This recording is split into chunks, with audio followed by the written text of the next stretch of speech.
กองประชุมใหญ่ครั้งที่1ของคณะภาคภาคทานแผนกเกษตรกรรมและสิ่งแวดล้อมแขวงบุรีคำไซได้จัดขึ้นอย่างเป็นทางการในวันที่25พฤศจิกายน2025อยู่ที่สโมสรแขวง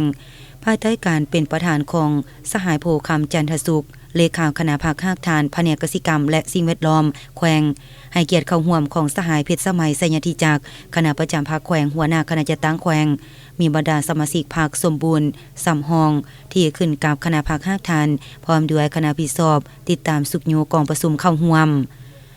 ในตลอดระยะ5ปีผ่านมาทางคณะภาคภาคทานได้เอาใจใส่นำภาษีนำและสุขโยบรรดาสหายคณะหน่วยภาคสมาชิกภาคพนักงานในความรับผิดชอบของตนประกอบส่วนจะตั้งปฏิบัติแผนดำเนินงานให้สอดคล้องกับสภาพเงื่อนไขตัวจริงเล็งใส่6เป้าหมาย21เวียกจุดซุ่มเพื่อเฮ็ดให้เวียกงานเกษตรกรรมและสิ่งแวดล้อมได้จะตั้งปฏิบัติสำเร็จตามคาดหมายที่กำหนดไว้สุ่มใส่พัฒนาเกษตรกรรมเขตทงเพียงปลูกข้าวพืชผักไม้ให้มากยางพารามันต้นสาลีและเลี้ยงสัตว์เลี้ยงปลา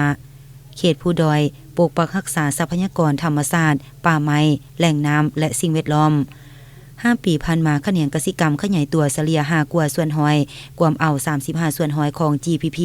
ทั่วแขวงซึ่งย้ำใดทางคณะภาคภาคฐานก็ได้ยึดมั่นและปฏิบัติหลักการรวมศูนย์ประชาธิปไตยอย่างเข้มงวดนำพาเป็นหมู่คณะเสียงส่วนน้อยขึ้นกับเสียงส่วนหลายทุกสหายขึ้นกับการจะตั้งมีการแบ่งงานแบ่งความรับผิดชอบให้แทดเหมาะกับความรู้ความสามารถติดแทดกับตัวจริงเพื่อส่งเสริมด้านดีหาวิธีแก้ไขข้อคงค้างเอาใจใส่ปรับปรุงการจะตั้งแต่ละขั้นให้มีความหนักแน่นทางด้านการเมืองมีแบบแผนวิธีเวียกวิธีนำพาที่ดีในกองประชุมใส่สิทธิประชาธิปไตยของตนปอนบัตรเลือกตั้งเอาเลขาคณะพรรคภาคฐานสุดใหม่บนพื้นฐานหลักการถูกต้องและสอดคล้องกับมาตรฐานเงื่อนไขที่กำหนดไว้